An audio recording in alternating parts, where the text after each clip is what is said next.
That's interesting. Continuation, because our little brief meeting is going to concern a part of development that is actually called continuous or discontinuous. And we're going to move into some other areas briefly, short lecture. So let's talk about this. Continuous versus discontinuous. What are we talking about?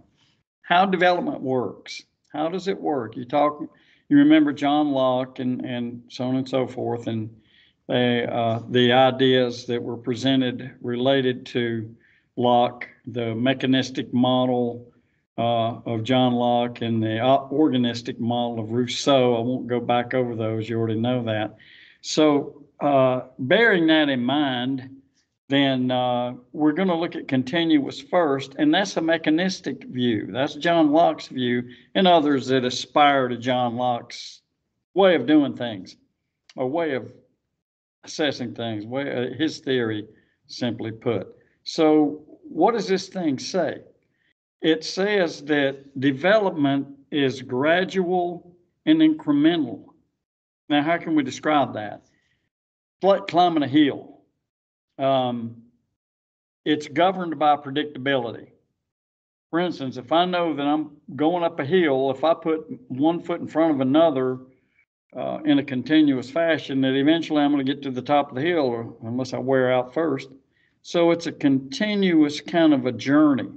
Now, don't forget that we're talking about a horizontal line, not an all vertical thing. It's a horizontal line with steps on it. If that makes it feel any better, yeah, that's my chopper from years ago. So a change that takes place, a quantitative change. That means a number can be applied, quantitative versus qualitative. So we're dealing in numbers. A qualitative change, meaning the change in number or amount, weight, height, size, vocabulary. So I think you can follow that. We're describing here in incremental terms, at such and such an age, you should weigh this on average. You should be this tall on average. You should start walking at this age too, somewhere around there, depending on who you are as an individual. I should be speaking words at a certain age, so on and so forth. That's the mechanistic view. Very simplistic, kind of a stage development view. As opposed to Rousseau and those that aspire to his theory, discontinuous, the organistic view.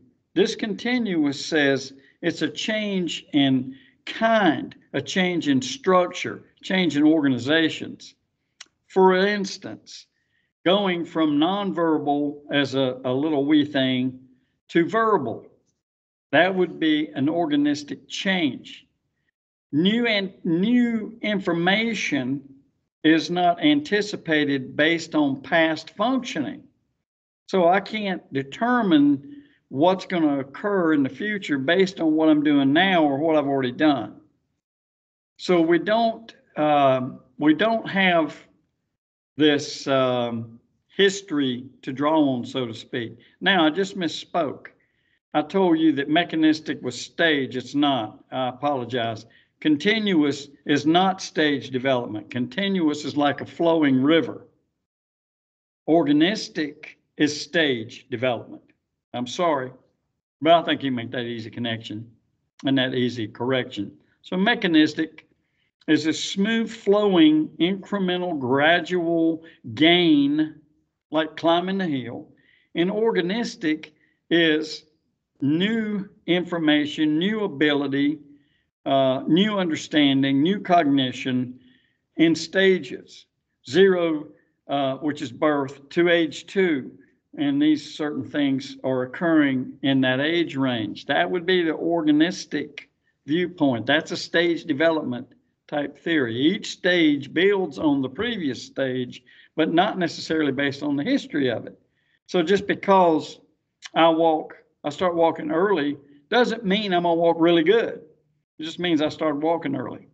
And then maybe I do walk better when I'm 3, maybe not.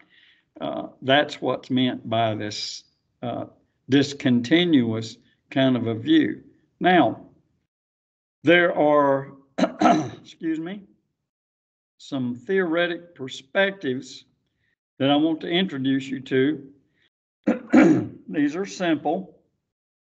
I'm going to explain them relatively at length, but not too lengthy. But away we go. Theoretical perspectives. We're going to look at 5 of these. I'm going to get through all 5 of them and call it a day for this lecture. The first one, psychoanalytic. This is Freudian psychology. I know that you've most likely heard of Sigmund Freud, especially if you had intro. I'd be very, very surprised if you didn't get a snoot full of Sigmund Freud, because he's kind of one of, I won't say he's a founding father, because that's the philosophers, and then spinoffs from those guys, discussions of thinking, and you know the history. If you don't, you can read it. But Sigmund Freud came along with this idea that there's this thing up here called the unconscious, and that began to produce a theory called psychoanalytic psychodynamic theory that you've heard of. Well, that included something called a psychosexual theory, and that's controversial. Wasn't in its day. Well, yeah, well, I guess it was, because it spoke of things that people didn't want to talk about outside of their own homes, particularly outside of their own bedrooms.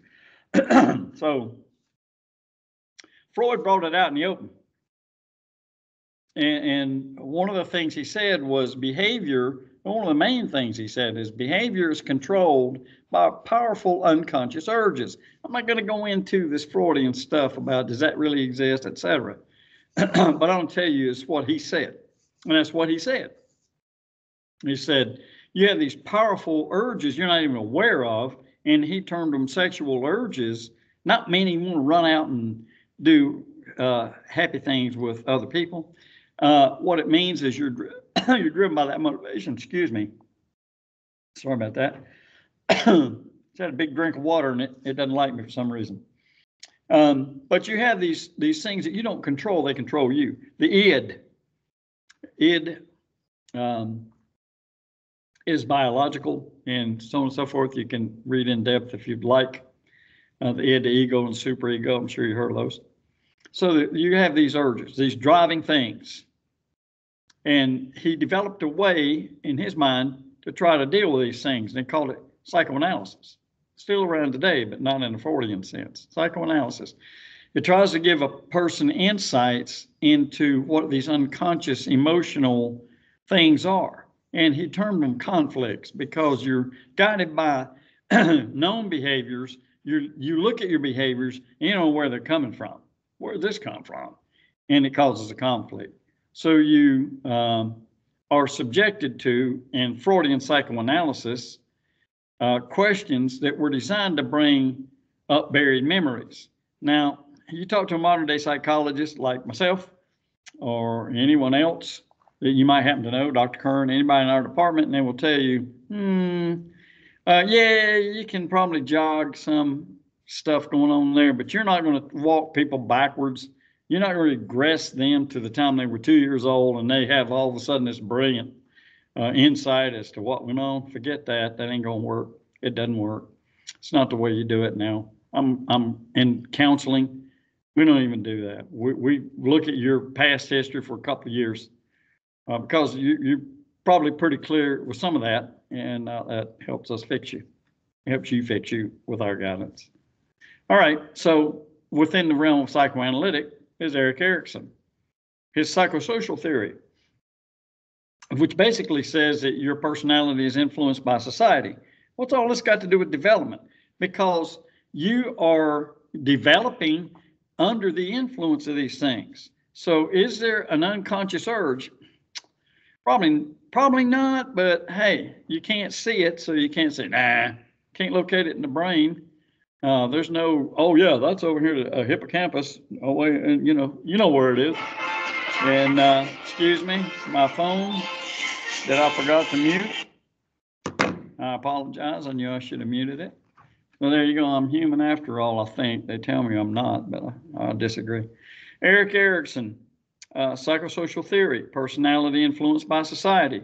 Now, not a social construct view, but a view that says that, yes, all these things going on around you are going to affect you from the standpoint of your behavior. And I promise to get you through all 5 of these things. If there's no way to make it, we just now got through number 1. So let's pull the plug at the moment. I'll revisit you. Probably by the end of this day, if not tomorrow, with a second lecture. And there's a message on my phone. Yay. And we'll talk about the other perspectives. I'll try not to spend as much time on each one of the other 4 as I did on this one, but this is a good one, psychoanalytic, because a lot of people think of psychology in terms of psychoanalysis and psychotherapy, and that's not all there is to psychology. So there you are. I hope you enjoyed this. Let me find my little mouse button and turn this thing off, and see you next time.